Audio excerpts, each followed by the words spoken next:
After a long time हम लोग start करने वाले हैं ऑप्शनल को। आज हम लोग वर्ल्ड हिस्ट्री को आगे खींचेंगे। इससे पहले मैंने बहुत कुछ पढ़ाया है वर्ल्ड हिस्ट्री में।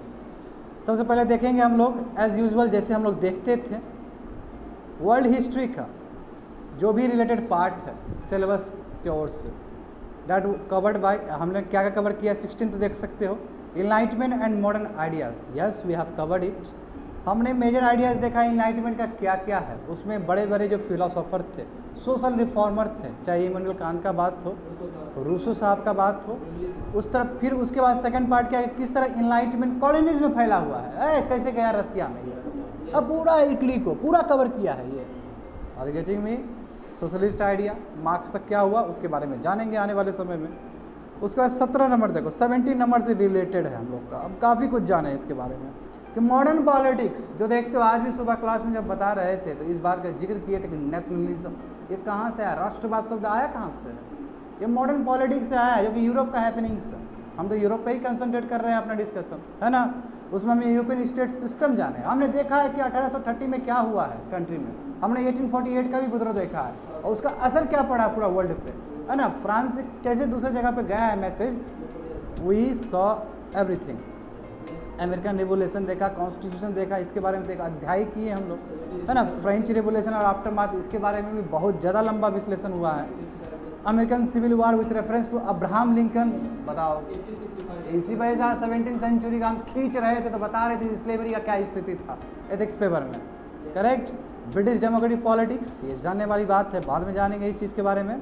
अब देखो 18 नंबर देखो, ठीक है, 18 देखो और 19 देखो। हमारा जो डिस्कशन है वो 19 से रिलेटेड है कि नेशन स्टेट सिस्टम, जिसमें हम नेशनलिज्म का बात करते हैं 19th सेंचुरी में, है ना, यूरोपियन में स्पेशली। हमने state building in Germany and Italy का पूरा पढ़ चुके हैं हम लोग। इटली के बारे में एक एक चीज़ जाने हैं, हाँ, उसका मैप के साथ देखें, सिसिली क्या क्या है, सभी चीज़ जाने हैं। उसमें कोई दिक्कत नहीं होना चाहिए, जाके एक बार रिवाइज कर लेना, सब समझ में आ जाएगा। एट द सेम टाइम हमने जर्मनी को भी डिफ्रेंशिएट किया है कि जर्मनी और इटली में अंतर क्या है। हमने जर्मनी को अलग से नहीं देखा है, बारी है कि आप जर्मनी को अलग से देखने के लिए, क्योंकि जर्मनी जो यूनाइट किया गया है अब पर्सिया के द्वारा हुआ है, बिस्मार्क के द्वारा जो भी चीज़ हुआ है। आज जुलेबेरिन का बात करते हैं क्लास में, कस्टम यूनियन का बात करते हैं कि नहीं है। सभी चीज़ को रिवाइव करो का धालो, बात समझा। सभी चीज़ को दिमाग में लाओ, जो जो क्लास अटेंड किए हो। अब सब रिवाइव होना जरूरी है ताकि तुम इसको और क्रिस्टल वे में समझ सको। हमने केवल बस डिफ्रेंशिएट करके बताया था, हमने कोई होलिस्टिकली नहीं बताया था। यदि हमने होलिस्टिकली बताया था तो उसका कुछ रिमेनिंग पार्ट हमने पहले मॉडर्न जब हम कर रहे थे तब बताए थे, समझे ना। तो हमको ज़्यादा जानना होगा। बोलो क्या पूछना चाहते हो। हाँ हाँ, नेपोलियन का जो रोल है उसमें हमने डिवीजन देखा था ना, केवल हमने उसका हिस्ट्री नहीं देखा था। मैं क्लियर कर दूं इस बात को। तो इसलिए हम और अंकित जब बैठक किए थे, जब बना रहे थे तो इस बात का चर्चा किए थे। उसके बाद फिर से मैंने जर्मनी का अलग से किया। अरे क्रिस्टल क्लियर होना चाहिए ना, इसमें तुमको इटली और जर्मनी का डिफरेंस तो नहीं पूछेगा, तुमको जर्मनी का एक इंडिपेंडेंट पूछेगा। उसमें हमने कहाँ सड़ोबा और उतना बड़ा जिक्र भी नहीं किया उसमें, तुमको एक एक चीज़ जानना होगा उसके बारे में। आर गेटिंग में? तो ये चीज़ यहाँ पे हम लोग चर्चा करेंगे।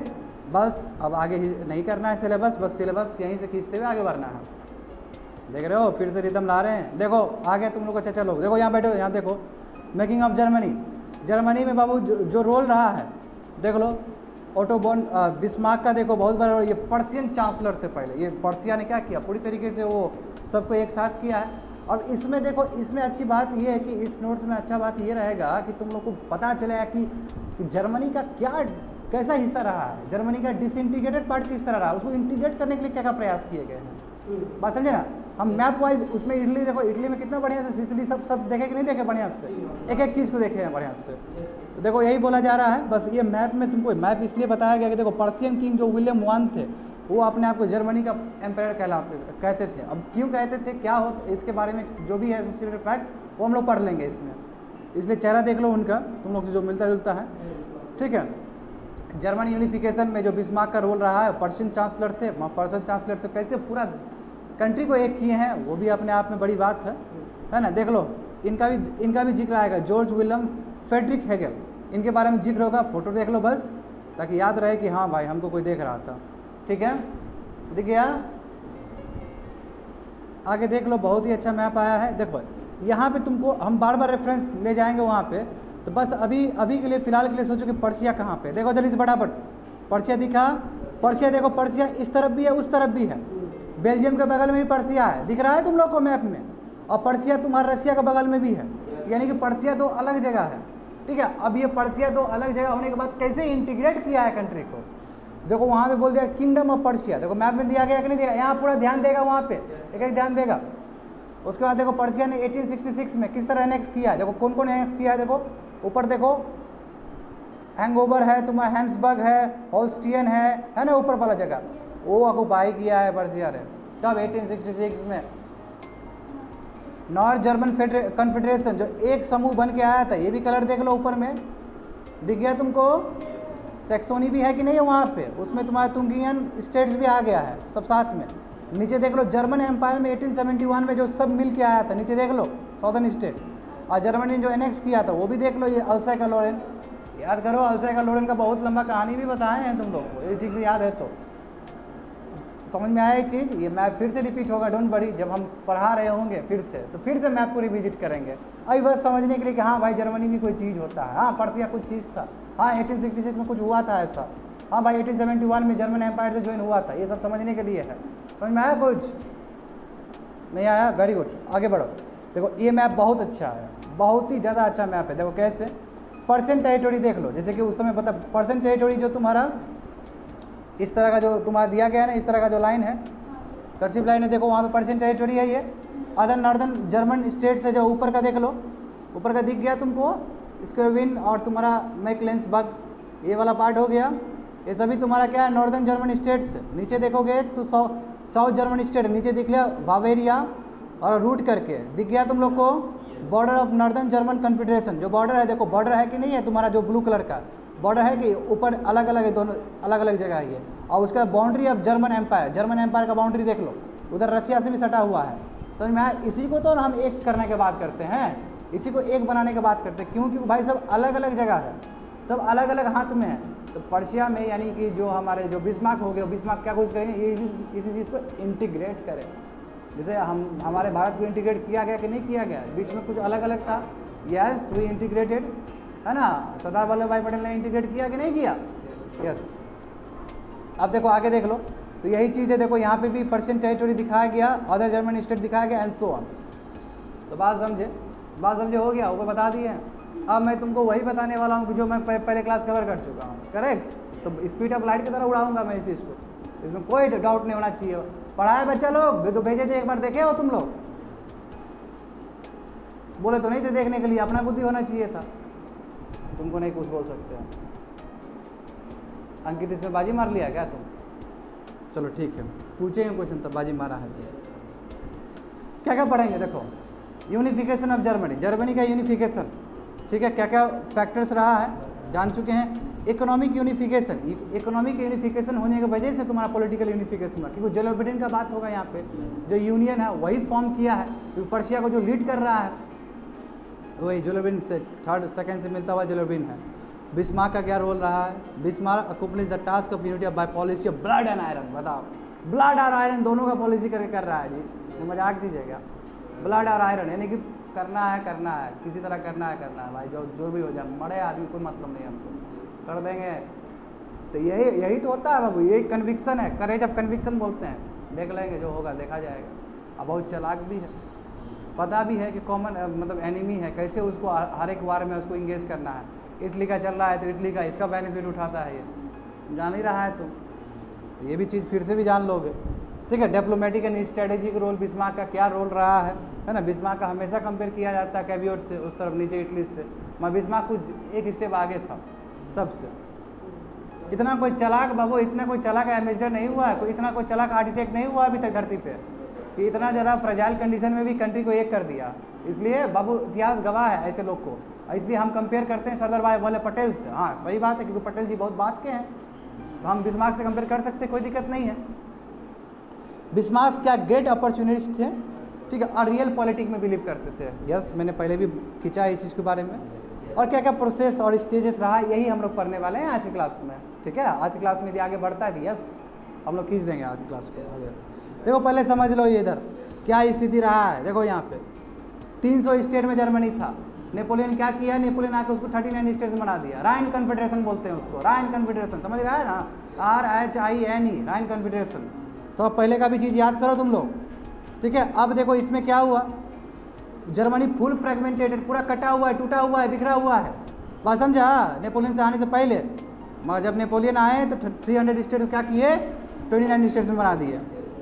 ओके, अब उसके बाद जानता है ऑस्ट्रियन एम्पायर को हटाया गया वहाँ से, एंड सो ऑन, बहुत कुछ हुआ है, ठीक है। तो इंट्रोडक्शन यही है कि movement of German unification began in 19th century. 19th century में जर्मन यूनिफिकेशन स्टार्ट हुआ है। क्यों? नेपोलियन आने की वजह से। अब हमें ये नहीं कह सकते कि बिस्मार्क को अकेला जाएगा श्रेय, नहीं जी, नेपोलियन को जाएगा, क्योंकि नेपोलियन ने क्या किया कि 300 जो फ्रेगमेंटेड पार्ट था उसको एक साथ करके 39 बनाना भी तो बड़ी बात है ना। बाद में 39 को फिर एक साथ कर दिया ये, उससे पहले इतना जो फ्रेगमेंटेड था उसको एक साथ करना इस रियल टास्क, जो कि किसने किया, नेपोलियन ने किया। तो हमेशा जब भी बात आएगा जर्मनी यूनिफिकेशन का तो नेपोलियन का जिक्र आना ही चाहिए वहाँ पे। वही कहा गया यहाँ पे, movement of Germany began in the second half of 19th century under the leadership of your Bismarck. It was the most important development in the history of Europe. Europe के हिस्ट्री में बहुत बड़ा रोल रहा है। तुम्हारा Germany unification finally 1871 में हो गया, जो कि हम तुमको मैप में बता दिए थे अभी, आगे देख लो वहाँ पे जर्मनी यूनिफिकेशन। नेपोलियन देखो, नेपोलियन का आप देखो रोल मैंने बता दिया, रोल क्या रहा है इसका, क्योंकि नेपोलियन क्या किया कि इंडस्ट्रियल रिवोल्यूशन को लेकर आ गए ना। इंडस्ट्रियल रिवोल्यूशन कैसे आया? अब पहले तुम्हारा यूके से कहाँ आया कोमल, पहले बेल्जियम, वेरी गुड, उसके बाद इस तरफ आया, खींचा है, very good good good good, याद है तुम लोग को। जर्मन यूनिफिकेशन में रिवोल्यूशन ऑफ 1830 का किस तरह काम किया, 1848 का किस तरह काम हुआ, जानते ही हो। बड़े बड़े फिलोसोफर का भी क्या रोल रहा है ये भी जानते हो, ठीक है। तो बिस्मार्क क्या है, लीडिंग पर्शिया, क्योंकि चांसलर रहे हैं पर्शिया का, अभी भी चांसलर चलता है कि नहीं चलता है वहाँ पे? यस, अभी भी चांसलर है। चांसलर मतलब ही वहाँ का सबसे हेड है। तो ये हेड वाला जो तुम्हारा टाइटल जो आया यहीं से आया, बिस्मार्क से ही आया हो, समझे? जैसे बोलते हैं जो दिल्ली को जीत लिया या भारत को जीत लिया, जो पर्शिया को जीत लिया, जर्मनी को जीत लिया, क्योंकि पर्शिया बहुत स्ट्रेटेजिक इंपॉर्टेंट। वहाँ पे तुम्हारा ग्रुप है, जोलोबिन ग्रुप है, जो कि पूरा डोमिनेट करके बैठा हुआ है। बाबू जिसका जहाँ पे पैसा है वही श्रेय होगा उसका। मेट्रोपॉलिटन सिटी हमारे कंट्री में कितना बड़ा स्थान है उसका। हर कोई चाहता है कि सत्ता में रहे उसके हाथ में, इसलिए कोई खोना नहीं चाहता उस जगह को। क्यों? क्योंकि इकोनॉमिक वैल्यू है उसके साथ जुड़ा हुआ, समझे ना। गाँव देहात को कोई रखना नहीं चाहेगा। क्यों? अरे बहुत टाइम लगेगा वहाँ पे सब लोग को प्रोवाइड करने में, बेसिक कम्युनिटी करो, ये करो, वो करो।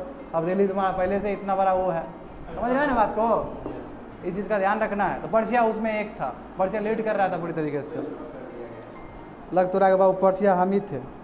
देखो सुनो, तो subsequently Germany became the most powerful country in Europe and dominate the politics of Europe in next half century. उसके बाद देखो जैसे ही बिस्मार्क ने अपना काम कंप्लीट कर दिया 1871 का, उसके बाद पूरा यूरोप का बाबू पॉलिटिक्स तय किया है जर्मनी ने। आए खींचा है, जर्मनी भी बहुत इम्पेटिस पावर बन गया था। ये अलग बात है, कोपचे में ले लिया बाद में यूके ने, समझे ना। और देखो जर्मनी का इतिहास ही ऐसा रहा है, बिस्मार्क के बाद एक बहुत ग्रेट लीडर तुम्हारा हिटलर, नेगेटिव टर्म्स में वो आया है, उसने तो पूरा सबको परेशान कर दिया, यूएस तक को परेशान कर दिया। और मैंने बताया भी तुम लोगों को पॉलिसी ऑफ अपीसमेंट, है ना। देखो नेपोलियन का क्या रोल था, नेपोलियन ने एस्ट्रो पर्शियन फोर्सेस को हरा दिया, हाँ, and establish the rule there, अपना रूल वहाँ पे कर दिया, बना दिया, वहाँ पे रख दिया अपना रूल, अपना चिंगड़ा को बैठा दिया वहाँ पे, करो।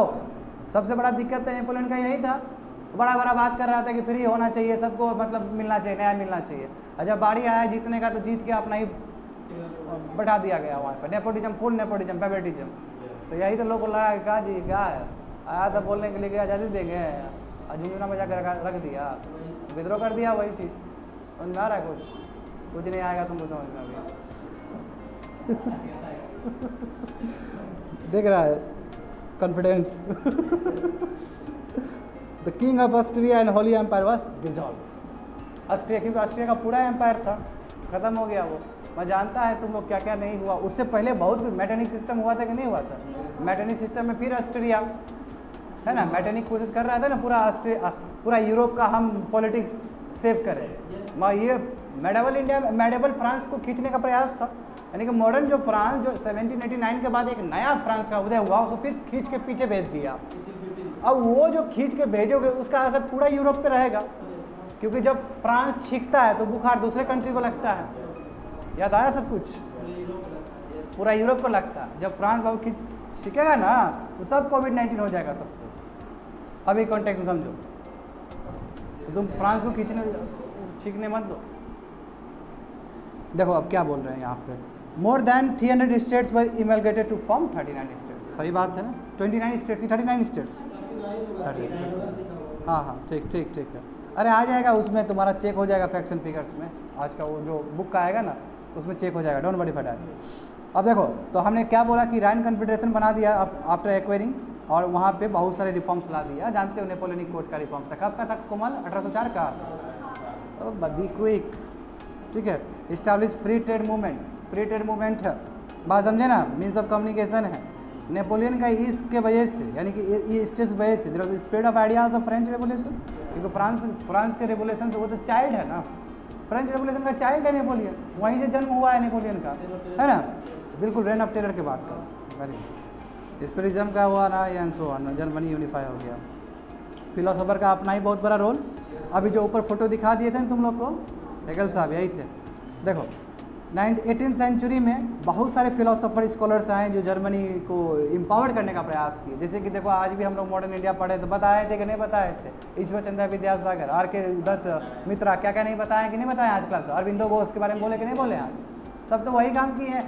हर जगह बाबू अपने अपने इंटेलेक्चुअल लोग पढ़े हुए हैं अवेकनिंग करने के लिए, ठीक है। यहाँ पे भी वही है। जब तुम लोग को पूरा एज अ ओवरऑल यूरोप का पूछ लिया जाएगा तो बच्चे लोग याद करके रखना कि जर्मनी के कुछ ये फिलोसोफर थे, फ्रांस के ये फिलोसोफर थे, इटली के कुछ ये फिलोसोफर थे। जब यूरोप एज अ होल बोलोगे तो एक एग्जांपल यहाँ से ले लिए, एक एग्जांपल यहाँ से, तुम लोग पूरा घुसा देगा फ्रांस का, तो नंबर कट जाएगा वहाँ पे। रूसो, रूसो कहाँ के थे? नहीं नहीं, रूसो ब्रिटेन कैसे हो सकते हैं? नहीं नहीं, रूसो वहाँ के थे। हाँ रूसो शायद जर्मन के, जर्मनी। देख लेना हम भी भूल गए। देखो ठीक है, they started criticising conservative system. देखो अब सही बात है, मैटरनिक सिस्टम का वो जो भी कंजर्वेटिव सिस्टम था वो क्रिटिसाइज करने का कोशिश किया गया है। बहुत सारे थे, इन्होंने बहुत इंपॉर्टेंट रोल प्ले किए हैं, ठीक है। They also glorified German language. देखो जर्मन लैंग्वेज एंड कल्चर को ग्लोरीफाई किया गया है ना। इसमें जर्मन क्या हुआ, सेल्फ कॉन्फिडेंस आया और कंट्री एक बनने के प्रक्रिया में सब लग गया। यही होता है, हर कंट्री का बर्थ इसी तरह हो रहा है। आज भी हम इंडिया में बताएं तो क्या बताओ, इंडिया भी अछूता है इस चीज़ से, इंडिया का भी यही इसी तरह आगे बढ़ा है।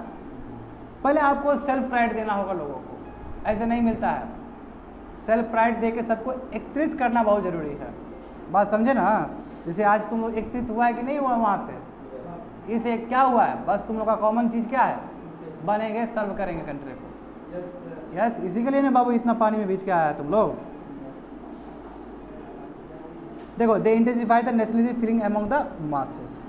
अब देखो उसके बाद यूरोपियन रेवोल्यूशन 1830 और 1848 का जान ही रहा है। देख लो वहाँ पे ये सिग्निफिकेंट रोल प्ले किया है मैटरनिक सिस्टम को ख़त्म करने के लिए, क्योंकि अब ये भी बात मानना होगा तुमको कि 1830 का तो बाबू कोशिश तो किया है, हाँ बहुत तरीके से कोशिश किया, मगर फेल्ड हो गया था भाई। ये बाद में 1848 के जो फ्रेंच रेवोल्यूशन हुआ था, है ना, आखिर फ्रांस का था, ये चीज़ हम पूरा यूरोप में देखते हैं। 1848 बहुत ही कारगर साबित रहा, वहाँ से सब सिस्टम खत्म हो गया, मैटरनिक पूरी तरीके से उखाड़ फेंक दिया गया, फ्रांस में पूरी तरीके से रिपब्लिक आ गया उसके बाद। तो वही बोला है कि रिवोल्यूशन जो 1848 का हुआ, मैटरनिक सिस्टम फुल खत्म हो गया। यहाँ से तुम्हारा वेना ऑर्डर पूरा खत्म हो गया, जो ऑस्ट्रिया वाला जो था खत्म हो गया पूरी तरीके से, और यहाँ पे नेशनलिज्म और डेमोक्रेसी का जीत होता है आफ्टर ऑल, मतलब नहीं, यानी कि इतना तपस्या करने के बाद अब जर्मनी बताओ वहाँ से वो स्टार्ट करेगा नेशनल स्टेट बनने के लिए।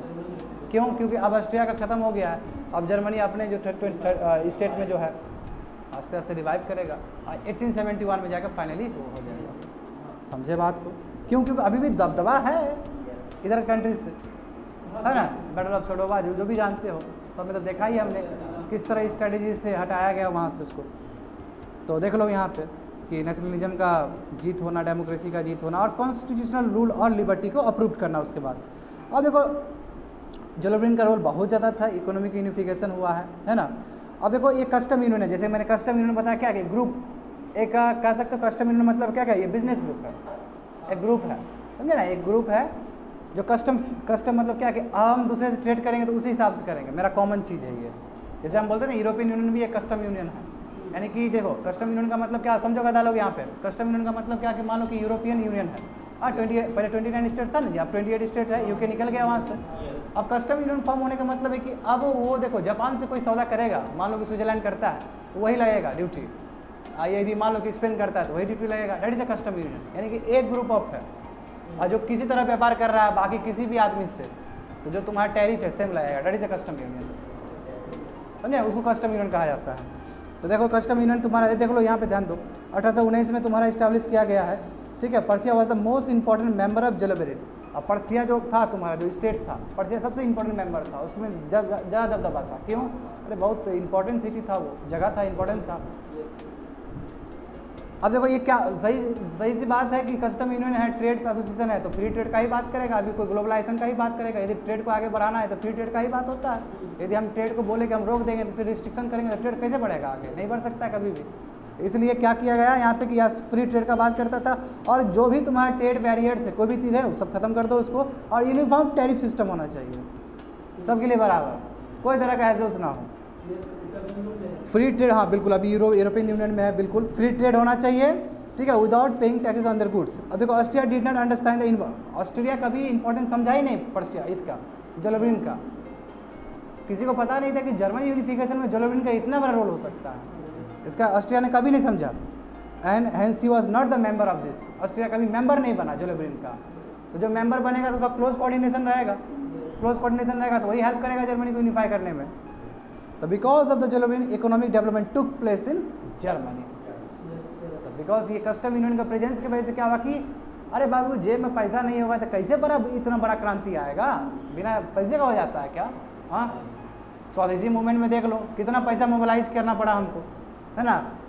तो बिना पैसा कुछ नहीं होता है, बस समझे ना। तो पैसा मोबिलाइज किया जाएगा, और ये जोलोबेरिन क्या है, इस पर पैसा बहुत है। क्यों? क्योंकि स्ट्रेटेजी अपनाना होगा, हथियार चाहिए हमको, ऑर्गेनाइज करना है मीटिंग्स, पॉलिटिकल रैली करना है, उसके लिए पैसा चाहिए हमको। उसमें जोलोबेरिन का बहुत बड़ा रोल।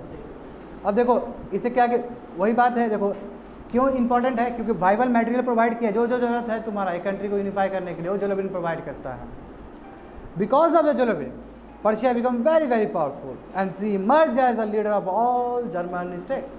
पर्सिया लीड कर दिया बाबू, हट गया, सब स्टेट से आगे बढ़ गया। देखो क्योंकि जर्मनी में बहुत सारे स्टेट्स है बाकी भी, ये आगे लीड करना फोर फ्रंट पे। हाँ सॉरी 28 था, 27 अब हुआ है। Very good. Prussia was able of raise a huge army because of Zollverein. Prussia के पास अपना स्टैंडिंग आर्मी रहेगा बिकॉज ऑफ, क्योंकि पैसा है उसके पास, because of Zollverein custom union. And by this help the army promise fight for the battle of Germany. और इसलिए आर्मी है तो जर्मनी के कॉमन कॉज के लिए, जर्मनी लेने के लिए वो फाइट करेगा। वो success of Zollverein led economic unification. और ये जोलोबेरिन का जो सक्सेस है इसी की वजह से इकोनॉमिक यूनिफिकेशन हुआ। जब इकोनॉमिक यूनिफिकेशन होगा तो पॉलिटिकल यूनिफिकेशन होगा ही होगा। जेब में पैसा आया तो यस पैसा आया तो भाई हम राजा बनेंगे, और क्या। पैसा है जी, आज हमारा ऑर्गेनाइजेशन है, कल हम सिंहासन में बैठेंगे, पीएम के पोस्ट में बैठेंगे। क्यों? पॉपुलर है, फेमस है, पैसा भी है, संगठन भी है, आराम से बैठ जाएंगे, कोई दिक्कत नहीं होगा। यही सब चीज़ हुआ, बहुत नेचुरल चीज़ है, कोई बड़ा बात नहीं है, बहुत नेचुरल चीज़ है ये सब होना। अभी भी देखते हो जिसकी लाठी उसकी भैंस। इलेक्शन के टाइम में क्या होता है, जो ऑर्गेनाइजेशन ज़्यादा है, जिसके पास पैसा खर्च करने का ज़्यादा ताकत है, वो ज़्यादा बन जाता है। पुष्पम प्रिया भी तो आई, क्या हुआ उसका? मैं ज़्यादा पढ़ने में तेज थी, ज़्यादा ब्लूप्रिंट लेके आई, मैं कुछ नहीं हुआ उसका, क्योंकि ऑर्गेनाइजेशन सेटअप है ही नहीं कुछ। आप आइएगा एक दिन और कल आप जीत जाइएगा, ऐसा होने वाला नहीं है। इलेक्शन के टाइम पॉलिटिकल यूनिफिकेशन नहीं होने वाला है इस तरह। बोलो ठीक, तो वही बोलो। इंडस्ट्रियल डेवलपमेंट देखो, industrial revolution Europe also swept Germany. जो इंडस्ट्रियल रेवोल्यूशन जो यूरोप में आया, यानी कि फर्स्ट यूके में आया, आस्ते आस्ते जर्मनी में भी गया है, तो जर्मनी को डेवलप करेगा ही करेगा industrial revolution. Industrialisation occurred rapidly because of the coal and iron found in abundance in the region of Persia. क्या बोला गया कि जो कोल माइनिंग ये सब चीज़ है, रिसोर्सेज पर्सिया में काफ़ी ज़्यादा था। तो रिसोर्सेज जैसे झारखंड में देखो रिसोर्सेज से इंडिया को फायदा होता है कि नहीं होता है, तो सिमिलर लाइन। अब थोड़ा समझ में आ रहा है, थोड़ा बहुत।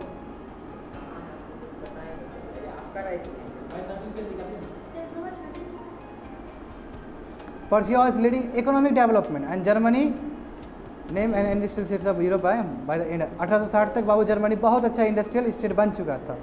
Within industrialisation there was economic development which further pave the way for the.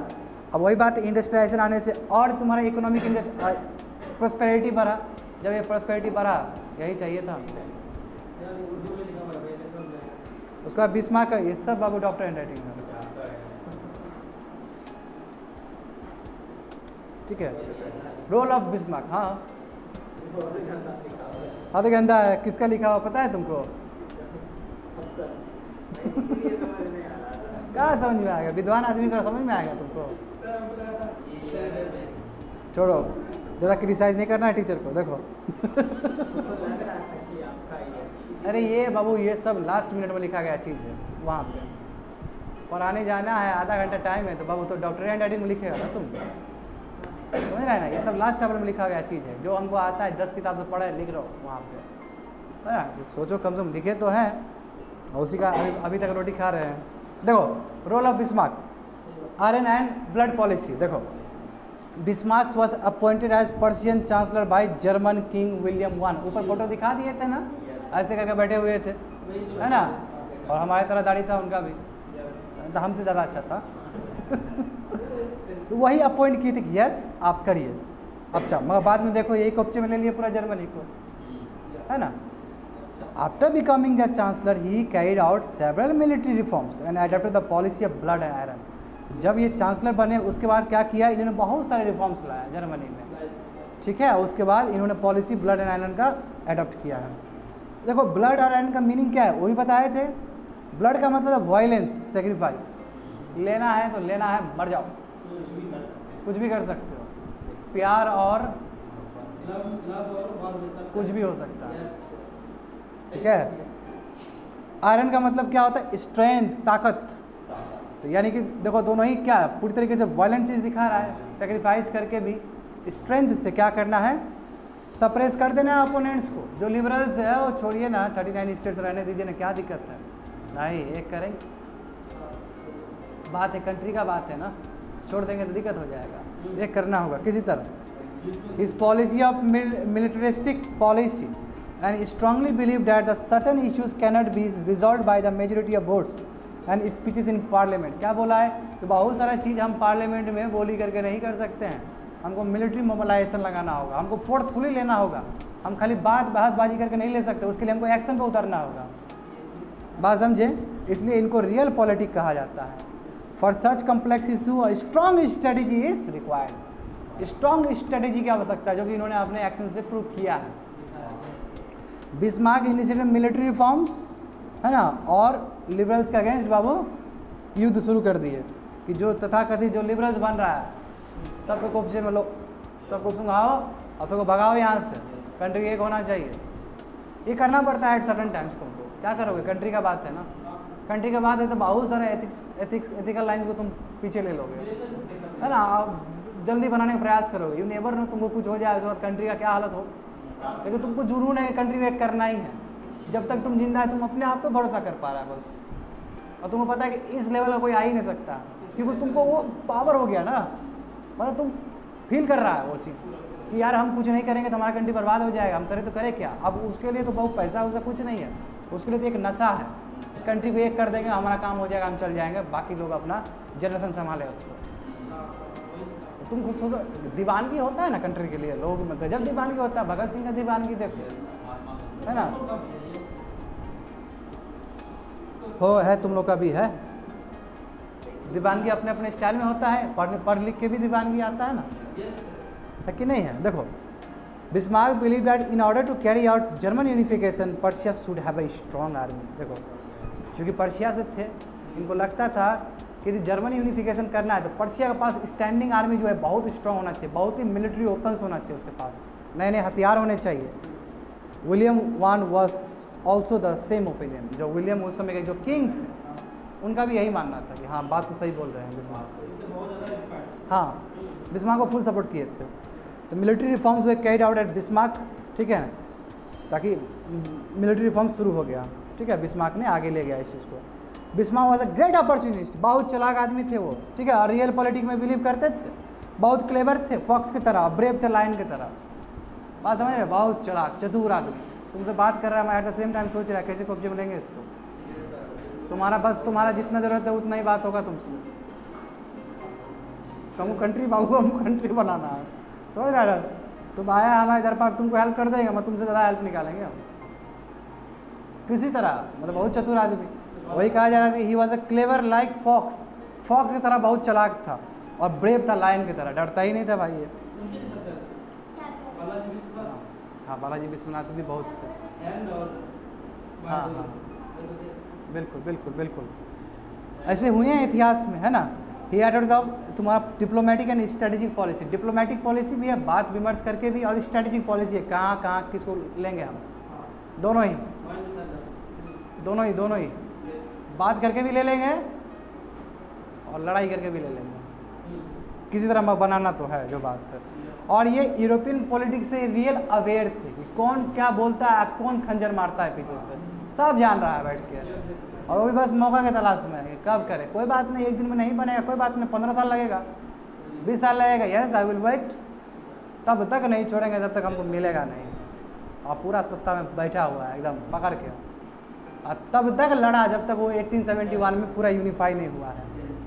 तो ये होता है ना जुनून, क्या बोलता है आदमी, जुनून, देखो जुनून तो इस लेवल का होना चाहिए। देखो 1860 वार में तुम्हारा डेनमार्क के साथ वार होना, बैटल ऑफ सडोवा 1866 में होना, है ना, फिर 1871 में सेडान वाला वार होना, ये क्या है, तो यहाँ पे पूरा ऊपर नीचे है, वो नहीं समझ में आएगा तुमको, ठीक है, उस बार भी समझ में नहीं आया था, पढ़ लोगे तब समझ में आएगा। देखो कुछ ज़्यादा ही वो गंदगी हो गया, डटी हो गया, नीचे समझो कैसे हुआ, तो इसमें समझा देंगे तुमको वही चीज़ कि स्टेज 1 वार विद डेनमार्क, जल्दी से दौड़ते हुए अभिषेक हमको डेनमार्क दिखा रहा है, जल्दी दिखाओ रे डेनमार्क कहाँ पे है, जल्दी दिखाओ डेनमार्क कहाँ पे है। अब हाँ जाओ जाओ जाओ, सतर्क हो जाओ, मैप में दिखाएंगे, दौड़ाएंगे मैप को। हाँ हाँ हाँ कोपेनहेगन, वाह रे वाह, इसलिए छुट्टी ले रहा था तुम राजधानी याद करने के लिए। हाँ बहुत खूब बहुत खूब, देखो वार विद डेनमार्क फॉर्म में, चलो बहुत अच्छा, ऊर्जा चाहिए जी। देखो अब वहाँ पे देखो हॉल्स्टियन और एस से नाम है, अभी इसमें ऊपर नीचे है, ठीक है, वो बाद में तुमको नाम आ जाएगा, फिर ऊपर मैप दिखा दूंगा, समझ में आ जाएगा तुम लोग को, ठीक है। ये 2 डचीज थे, ठीक है, जो कि तुम्हारा पर्शिया और डेनमार्क के बीच में था, और जो कि डेनमार्क का कंट्रोल था, लोग जो जर्मन स्पीकिंग थे वहाँ पे। और देखो डेनमार्क के अंदर 2 डचीज है, डच मतलब क्या, छोटे छोटे आइलैंड्स हैं, ये सैंडविच है, सैंडविच समझ रहे हो, यहाँ पर्शिया यानी कि जर्मनी का पर्शिया यहाँ पे है, और यहाँ पे तुम्हारा डेनमार्क है, बीच में 2 डचीज है, यानी कि छोटे छोटे आइलैंड्स। यहाँ डेनमार्क का फुल कंट्रोल है, मैं ये डचीज में जर्मन स्पीकिंग है, तो कोशिश तो करेगा ना कि जर्मन बोलने वाला आदमी है तो हम जर्मनी ही बना दें इसको, और क्योंकि लैंड का बात है ये, तो बाबू 1 इंची लैंड के लिए बाबू यहाँ मर्डर हो जाता है, यहाँ तो कंट्री का सवाल है, समझ रहे हो ना। तो कैसे डेनमार्क को कोपचे में ले, कैसे डेनमार्क को भगा दे और इसको एक करे, स्ट्रेटेजी होगा उसके लिए। देखो the population of Dutch is were German population, यानी कि जर्मनी बोलने वाले थे लोग सब।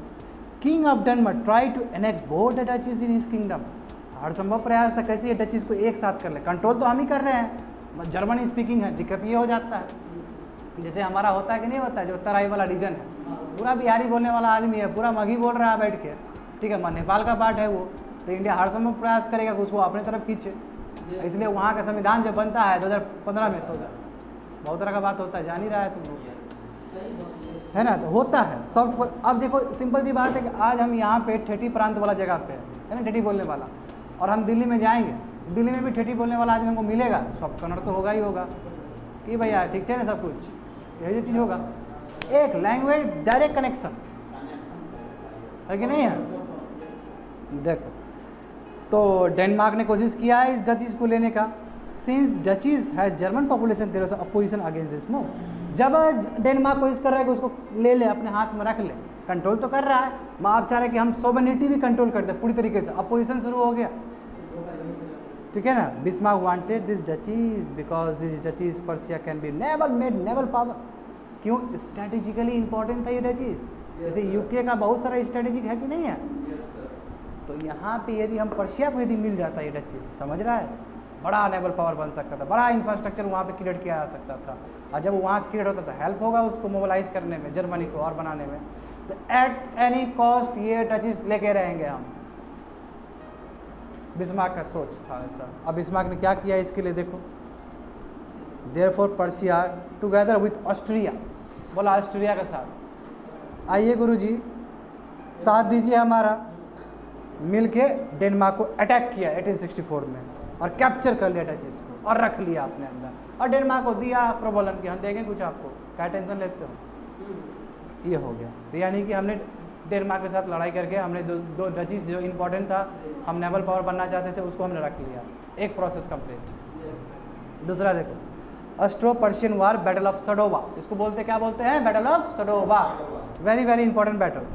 इसमें क्या बोला गया है देखो, अब देखो, अभी तो देखो ऑस्ट्रिया से हेल्प लिया, हाँ ऑस्ट्रिया से ले लिया हेल्प तुम्हारा 1864 में, अब उसी ऑस्ट्रिया को बाबू कोप्चे मिलेगा ये पर्शिया। पहले दोस्त बनाएंगे, फिर आप हमको, हमारा ज़मीन को हथियाए ना, फिर आपको भी हम पीटेंगे। ये देखो ऐसा स्ट्रेटजी है। अभी तुमसे हेल्प लेंगे, बाद में तुमको भी निकाल देंगे वहाँ से। नहीं मतलब बोल रहा हूँ, बच के क्या रहना, देखो हमसे क्या बचेगा तुमको। देखो बैटल ऑफ डरा दे रहा है तुम लोग फालतू का बच्चा लोग को। देखो बैटल ऑफ सडोवा 1866, इसमें क्या हुआ, Persia Austria were arch rivals, दोनों बाबू आमने सामने हैं, लड़ेगा ये लोग, ठीक है। बताओ कितना बढ़िया तो अलायंस फॉर्म किए थे आप 1860 उसमें, ठीक है। मैं क्या हुआ, कुछ नहीं हुआ, 2 साल के अंदर ही दिख गया वो, to get alliance here from the two duchies. अब क्योंकि देखो मैंने पहले ही बोला तुमको कि ऑस्ट्रिया ऐसे तो मदद नहीं है किया होगा, ऑस्ट्रिया बोला हमको कोई ज़मीन दे दीजिए, तो ये बोला हाँ ज़मीन दे देंगे, काहे नहीं देंगे तुमको ही देंगे, तुम्हारे लिए ही तो है ये चीज़, ठीक है ना। आक्रमण को बोलते क्या बोले थे हमको पता नहीं, जब आओ यहाँ से तो कन्फ्रंट्रेशन में आ जाएगा। After the defeat of Denmark, Bismarck was very keen to taken the situation together to strengthen the. उसके बाद क्या एडवांटेज, जब डचीज आ गए हाथ में तो अपना पावर और बढ़ा रहा है और बढ़ा रहा है। Bismarck by the use of diplomacy gave Holstein to Austria. हाँ 2 डचीज लिया, हॉल्स्टीन को दे दिया, बोला कि चलो ले लो तुम, ठीक है ले लो तुम। Bismarck needed to get rid Austrian influence so that, क्योंकि वो चाहता था कि अभी हमें यदि लड़ाई करेंगे पर्शिया से, इससे ऑस्ट्रिया से, तो गड़बड़ हो सकता है, अभी थोड़ा पावर बढ़ाने देते हैं ना, अभी ले लो तुम ले लो, ऐसे भी जर्मन स्पीकिंग हम ले ही लेंगे तुमको, क्या टेंशन लेते हो। अभी दे दिया उसको डचीज को, एक वाला डचीज को, क्योंकि बिस्मार्क चाहता था कि अभी ऑस्ट्रियन इन्फ्लुएंस कोई ना आए, अभी कन्फ्रंट्रेशन ना हो, अभी हम पूरी तरीके से पावर का अपना पावर को बढ़ाने में वो करें। It is important to know that Persia was powerful enough to tackle Austria. ये जानना जरूरी है कि पर्शिया इतना आगे बढ़ चुका था कि अकेले बाबू लड़ लेता हो ऑस्ट्रिया से। वो रियलाइज़ कर रहा है ना, वो रियलाइज़ कर रहा है। But Bismarck wanted to ensure the neutrality of France, मगर लड़ाई तो कर सकता था, मैं चाहता था कि फ्रांस न्यूट्रल है, अदरवाइज फ्रांस यदि ऑस्ट्रिया को सपोर्ट कर देगा तो बर्बाद हो जाएगा बिस्मार्क। तो न्यूट्रलिटी, अब जब ऑस्ट्रिया पे अटैक किया जाएगा तो फ्रांस को बोला जाएगा कि आप शांत रहना, ठीक है ना। देखो to instigate Austria for attending Persia, Bismarck arouse a popular revolt against Austria. अब देखो ऑस्ट्रिया के विरोध में काम करना है तो पॉपुलर रिवोल्ट चलवा दिए जो डचीज दिए थे वहाँ पे, कि ऑस्ट्रिया ज़बरदस्ती पकड़ कर रखा है डचीज, तो वो जर्मनी में आना चाहता है ये करके, जैसे आमिर वाला जो बताए थे, खैर और बोला हैदराबाद वाला जो आमिर बताए थे, आमिर का जो बताए थे तुम लोग को रूलिंग वाला, चार्ल्स नेपियर का, हाँ कि नहीं है, फिर भी लेके रहेंगे अफगानिस्तान पॉलिसी, याद आया कुछ। तो वही है तुम्हारा कि हम क्या किए, बगावत खड़ा कर दिए उस जगह पे, ताकि पर्शिया के अगेंस्ट क्या उसके अगेंस्ट स्वर उठ सके। Bismarck promised some territory gains to France and made her neutral. देंगे जमीन आपको भी, क्या ऑस्ट्रिया को नहीं दिए हम, देंगे आपको भी, न्यूट्रल रहिएगा। तो फ्रांस बोला ठीक है रहेंगे। फ्रांस भी पावरफुल, बहुत पावरफुल, अभी तो बाबू वो तो मज़ा में है, वो आज़ाद हुआ है, बहुत मज़े में है वो। दिस रिजल्टेड इनटू, अब हो गया वार, पर्शिया और ऑस्ट्रिया के बीच में वार हो जाएगा, फ्रांस न्यूट्रल है इधर, which is called the battle of Sadowa 1866, battle of Sadowa है। In this battle mighty Austrian empire was defeated at the hands of Prussia. जो ऑस्ट्रिया कहता था कि हमारा पूरा यूरोप में साम्राज्य, अब एक बार में प्लस्तर मार दिया उसके ऊपर, भागो यहाँ से, खत्म पूरा कोपचे में, समझ रहा है ना। क्योंकि देखो पर्शिया को लग गया था कि हम बहुत ऊपर चले गए। अब देखो इजराइल के साथ फाइट करोगे तो क्या होगा तुम्हारा हालत, बहुत आगे बढ़ गया, कोई डर से लड़ेगा ही नहीं इजराइल के साथ। Stage 3 France Persia war, battle of sedan. अब देखो फ्रांस तो न्यूट्रल रहा है और फ्रांस को तो ख़त्म करना है, तो वो बैटल ऑफ सेडन होगा। लेकिन अब जैसे ये बैटल हो जाएगा कंट्री यूनिफाई हो जाएगा। After the battle of Sadowa battle होने के बाद नॉर्दर्न जर्मनी से यूनिफाइड, ऊपर का नॉर्दर्न कर लिया, क्यों डची से रिलेटेड था उससे, एक साथ कर लिया वो। मगर देखो अब पर्शिया के अंदर हो गया, मगर southern state yet to be unified. जो साउदर्न स्टेट तुम लोग को दिखाए थे नीचे वाला, यूनिफाइड नहीं हुआ था। और कहीं ना कहीं दिस ऑब्स्टिकल इन दिस, अब सबसे बड़ा ऑब्स्टिकल फ्रांस था, क्योंकि फ्रांस रूल कर रहा था नीचे। France was also alarmed bye growing power of Persia. France को भी लगने लगा कि पर्शिया काफ़ी ऊपर जा रहा है, समझ गया। Bismarck in such a critical circumstance wanted a national war with France. चलता हर आदमी हमको समर्थन दे आप, क्योंकि अकेले लड़ने से नहीं होगा। हमने जो पाकिस्तान को अटैक किया है तो लोगों का एस्पिरेशन जुड़ा था कि नहीं जुड़ा था, तब ना मोदी जी इतना स्वर में उठ सके। पब्लिक मोबिलाइजेशन होना जरूरी है डिसीजन के लिए। तो ये चाह रहे थे, this a war in which people of northern southern state of Germany got align together against France. इसमें क्या हुआ कि नॉर्दर्न और साउदर्न एक साथ जुड़ गए और फ्रांस को हटा देना है, अब एक जर्मनी बनाना है। तो नेशनल प्राइड, कलेक्टिव कॉन्शियसनेस, ये वाला चीज़ बिस्मार्क क्रिएट करेंगे। Bismarck got this golden opportunity. ये कब अपॉर्चुनिटी मिला? वही स्पेनिश वाला जो बताए थे, जब स्पेनिश जो थ्रोन था, स्पेनिश का जो क्राउन था, वो जब वैकेंट हो गया, खाली हो गया। स्पेन बगल में है कि नहीं है स्पेनिश वाला, तो उसमें क्या होगा, पर्शिया सपोर्टेड कैंडिडेचर ऑफ लियोबार्ड, यानी कि तुम्हारा जो पर्शियन किंग का जो रिलेटिव था उसका कैंडिडेचर को फॉलो कर दिया। यानी कि हमारा जो स्पेन में जो रूल करेगा वो पर्शियन किंग का ही कोई अपना रिलेटिव होगा। अब देखो स्पेन देखो, स्पेन फर्क पड़ेगा कि नहीं होगा, फ्रांस से जुड़ा हुआ वो स्पेन, तो स्पेन में कुछ चीज़ होगा, फ्रांस को असर पड़ेगा, फ्रांस को असर पड़ेगा, जर्मनी को असर पड़ेगा। बात समझ रहे हो ना? तो this was not acceptable to Napoleon three. Napoleon three जो फ्रांस का था उसको एक्सेप्टेबल नहीं था। वो एम्बेसडर भेजा अपना, दूत भेजा वहाँ पर्शियन कि बोला कि देखिए सही नहीं है, आप सपोर्ट मत करिए, पर वो जो कैंडिडेट किए हैं। तो Bismarck manipulated one of telegraph of king in such a way that France felt that ambassador had been insulted. और इस तरह टेलीग्राफ को, जो भी पत्र गया होगा, जो भी कागज़ एक्सचेंज हुआ है, उसको इस तरह मैनिपुलेट किया गया कि किंग को लगा, नेपोलियन थ्री को लगा कि यस हमारा इंसल्ट किया है बिस्मार्क ने, और जानबूझ के किया गया था। हम डायरेक्ट वार नहीं कर सकते, आप आओ ना, हम तो पीपल को मोबिलाइज कर ही दिए। Whereas Persian felt their king had to be disagreed। ठीक है, उसके बाद इन दिस वे लड़ाई हुआ, फ्रांस पीछे चला गया और उसको फ्रांस को हरा दिया गया। और जो भी साउदर्न स्टेट था तुम्हारा, ठीक है, power of France centred, Germany became powerful, German हो गया, जर्मनी स्टेट आ गया। अब इसके बीच में जो जो भी चीज़, एक एक चीज़ है, जो भी चीज़ मिसिंग है वो हम लोग पढ़ लेंगे डिटेल्स में, कल ही पढ़ेंगे, टाइम तो हो गया है। ठीक है, मैं ये चीज़ जान लो। देखो कितना बढ़िया बात है, ख़त्म तो हो ही गया लगभग। इम्पैक्ट क्या हुआ इसका कि Bismarck became powerful and leader, बहुत पावरफुल लीडर हो गया, आप कोई उसको चुनौती नहीं देगा, बहुत आगे बढ़ गया वो। जर्मनी यूनिफाइड हो गया है, यूरोप का मैप चेंज हो गया है, फ्रांस का पावर ख़त्म हो गया है। अब ब्रिटेन के बाद कोई आया पावर, तो जर्मनी का पावर रहेगा अब। ठीक है, तो rise of Germany as imperialist force, nationalism का बीज। ठीक है, और इसका असर तुम्हारा यूनिफिकेशन ऑफ इटली पे, नीचे असर पड़ेगा इसका, प्रेरणा लेगा वहाँ से। ठीक है, and so on, that's it. कल देखो हम लोग क्या पढ़ेंगे, देखो कल हम लोग पढ़ेंगे कि जर्मनी का यूनिफिकेशन में होली रोमन एम्पायर पहले का हिस्ट्री एक साथ साथ लाएंगे। ठीक है, उसका कन्फेडरेशन ऑफ जर्मन स्टेट, देखो बहुत डिटेल में पढ़ने वाले हैं। ठीक है, उसके बाद देखो मैप भी मैप दिया गया कि नहीं दिया गया, देखो फिर से। ठीक है, उसके बाद हम पढ़ेंगे कि 1848 का रिवोल्यूशन का क्या असर पड़ा है। ठीक है, लिबरल जो कॉन्स्टिट्यूशन बना था उसका क्या डिमांड था। और उसके बाद देखो पार्लियामेंट ऑफ फ्रैंकफर्ट, ये तुम्हारा जो जर्मन में जो बना है, जो बैठा है, उसने क्या किस तरह का तुम्हारा डिमांड किया है। उसके बाद देखो why Frederick William for rejected throne, Frederick William क्यों ने अपना थ्रोन क्यों रिजेक्ट किया। देखो ये सब चीज़ तो नहीं बताए तुम लोग को, ऐसे बता के निकल गए हैं, तो जो बीच में जो गैप रहा है सब गैप भर देगा ये, समझे। And so on.